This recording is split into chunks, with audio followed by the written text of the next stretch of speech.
Hi అండి. ఈరోజు నేను నవరాత్రుల్లోనే స్పెషల్గా అమ్మవారి కోసము నేను వెజిటబుల్స్ రైస్ చేస్తున్నానని అన్ని కూరగాయలు కలిపించి దానికోసము నేను ఫస్ట్ కూరగాయలన్నిటినీ వాష్ చేసుకుని సన్నగా కట్ చేసి పెట్టేసుకున్నాను.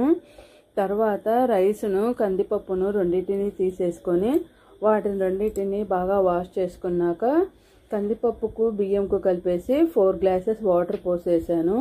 పసుపు ఆయిల్ అన్నీ వేసేసి బాగా వెజిటబుల్స్ అన్నీ వేసాను.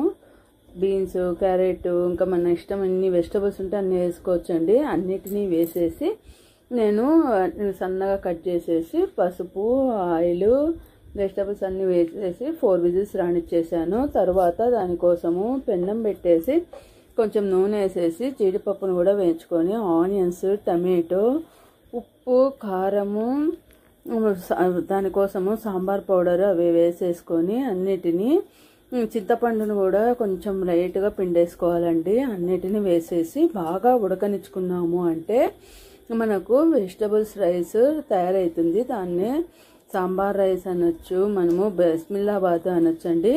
ఎంతో టేస్టీగా ఉందండి. అమ్మవారికి ప్రసాదంగా ఈరోజు నేను బిస్మిల్లాబాద్ చేశాను అనమాట. అన్ని రకాల కూరగాయలు అమ్మవారికి చేస్తాం కదండి. ఒకరోజు చేసామంటే నైవేద్యంగా పెట్టామంటే ఎంతో మంచిదండి. మనము దుర్గాదేవి అవతారము రోజు అన్ని వెజిటబుల్స్ తోటి ఇలాంటి రైస్ చేసి పెట్టామంటే ఎంతో మంచిదండి. మనకు ఎంతో టేస్టీగా వచ్చింది. నేను ఫస్ట్ దాన్ని బాగా ఉడకనిచ్చేసాను.